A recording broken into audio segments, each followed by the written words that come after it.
jauh dimanapun berada kita. Saat ini ketemu lagi dengan saya, Lasi Channel.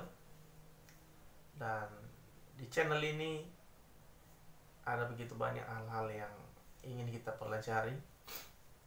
Misalnya khotbah, cara membuat khotbah, apa yang perlu kita koreksi di dalam khotbah kita. Ada juga di channel ini bernyanyi, ya, ada juga bermusik. Dan seputar video ini, seputaran di dalam YouTube saya ini, yaitu tentang melayani Tuhan.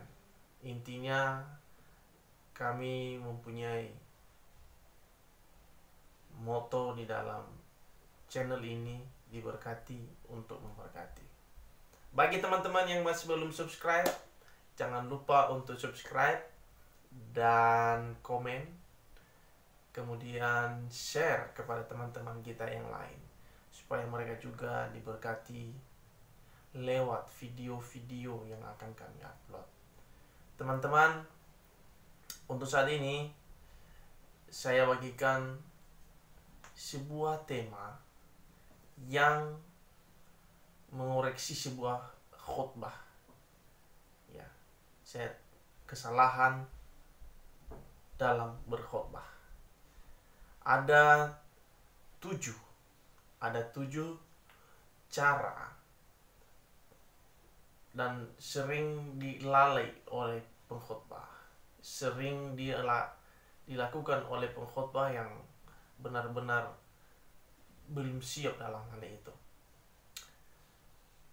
Kesalahan dalam berkhotbah yang pertama,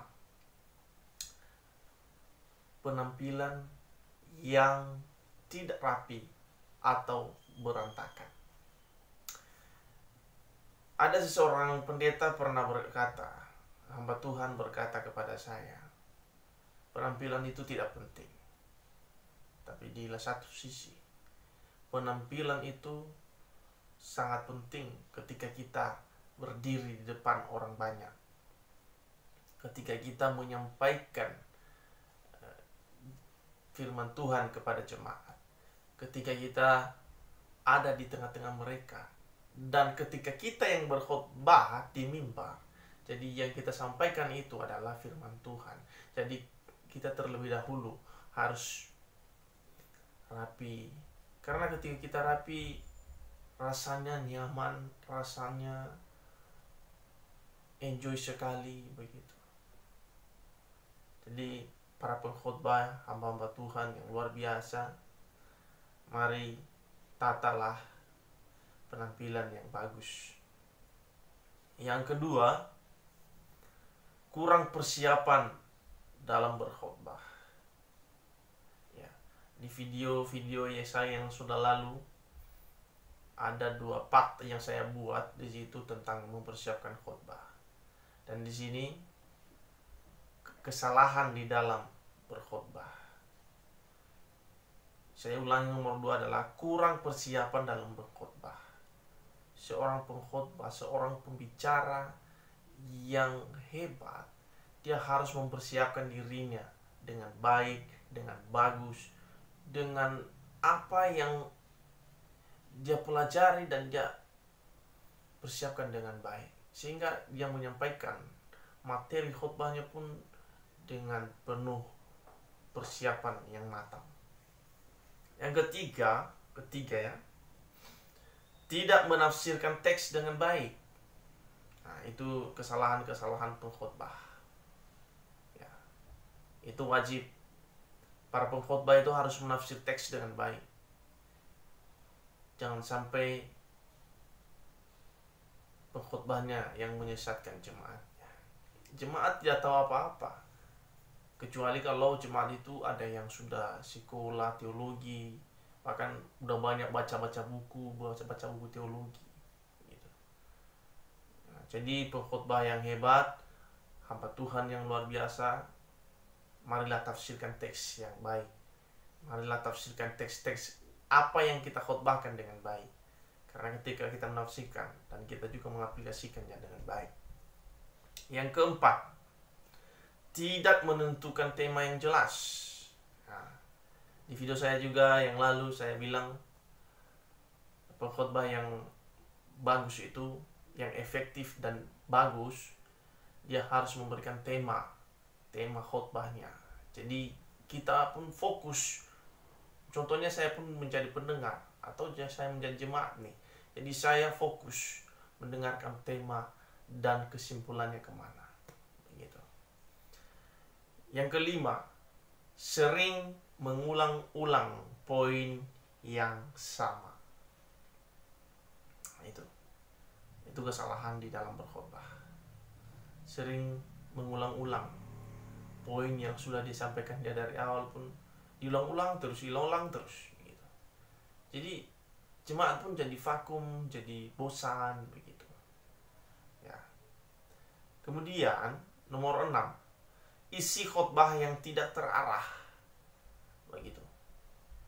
Hamba Tuhan tidak sedikit yang mengalami hal ini. Dan itu tergantung dari persiapannya. Kenapa bisa tidak terarah khotbahnya? Itu karena dia kurang dalam persiapan.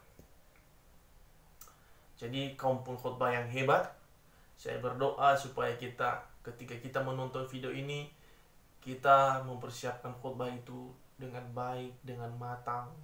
Ya, jangan lupa tonton, ada video saya, tonton di situ bagaimana mempersiapkan khotbah yang bagus dan efektif. Yang ketujuh, ini yang terakhir, yaitu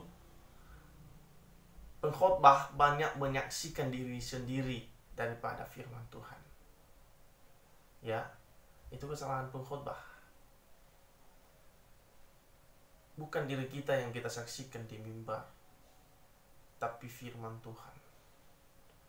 Firman Tuhan kita harus sampaikan kepada mereka. Karena tugas hamba Tuhan pengkhotbah adalah mengajarkan jemaatnya. Kalau dia mengajarkan kesaksian, berarti ya saksi-saksi terus. Begitu.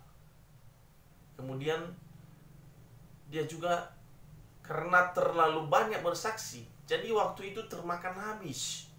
Nah, jadi para pengkhotbah yang luar biasa, yang hebat, semoga kita tetap dalam lindungan Tuhan dan kita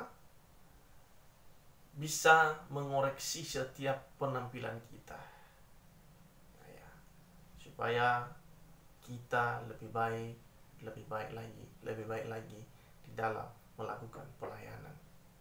Makanya kalau belum sekolah teologi tidak menjadi masalah, asal kita beli buku, kita pelajari penafsir itu lebih bagus. Ya, makanya kita harus tetola dengan baik.